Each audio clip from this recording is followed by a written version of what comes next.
ताई, मी डाळ स्वच्छ करत आहे. आता चुलीवर टाकायची आहे, स्वयंपाक करायचा आहे. अगं ताई, आमची स्कूल दिसली का? अगं ताई, इथंच खेळायली ना तुमची आमच्या पिल्लू सोबत. अगं ताई, तुमच्या मुलीला कुठं टाकायले? इंग्लिश स्कूल मध्ये टाकायला. काय आहे ते इंग्लिश मीडियम मध्ये? तुमची मुली कुठे शिकायली? आमची मुली जिल्हा परिषद शाळेत शिकायली. त्यांना बोला. शिवानी बेटा बाहेर आहे बरं. हे ताई, तुम्हाला प्रश्न विचारते म्हणून. काय झालं ताई? तुमच्या शाळेत काय काय कितवीत आहे शिवानी तू? 5वी आहे. तुमच्या शाळेत काय काय सुविधा आहे? आमच्या शाळेत कपडे भेटते, बूट सॉक्स भेटते, पुस्तक भेटते आणि दोपहरची सुट्टी म्हणजे जेवण भेटते. आणि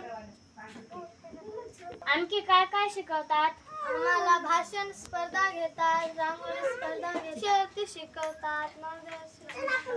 चांगले आहे. इंग्रजी शाळेत फीस भरावं लागते, ऑटोची पैसे द्यावे लागते. इतकं पैसे टाकून तुमच्या मुलांना काय येते? बरं का, मी जिल्हा परिषद शाळेतच टाकतो. मग टाका ना, माझी मुलगी पण तिथं चालली आता. नमस्कार. नमस्कार सरपंच साहेब. काय चालू आहे बायांची चर्चा? ते कोणत्या शाळेत टाकावं त्यांची चर्चा चालू आहे. तुम्ही जिल्हा परिषद शाळेत टाका. आता नवीन सर आलेले आहे, तुम्ही ते चांगले शिकवतात. तुम्ही इथंच टाका. तुम्हाला पाणी बरोबर येत आहे की नाही? हो. ठीक आहे, मग मी येतो. आपले सरपंच देखील म्हणत आहे, तुम्ही टाकून द्या तुमच्या मुलीला. बघ सोनू, इकडे.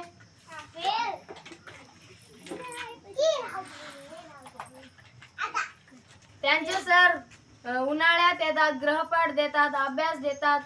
त्यांना प्रश्न विचारून बघ, त्याला सगळं येते. आपल्या राष्ट्रीय फूल कोणता आहे? आपले राष्ट्रीय फळ?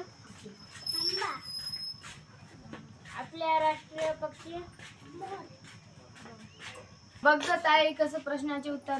सर्व लोकांना अशी विनंती करण्यात येते की आपल्या गावातील जिल्हा परिषद शाळेत टाका. आपल्या गावातील मुला मुलींना जिल्हा परिषद शाळेत टाका. पाठवा जिल्हा परिषद शाळेत पाठवा. पाठवा जिल्हा परिषद शाळेत पाठवा. पाठवा जिल्हा परिषद शाळेत पाठवा. धन्यवाद.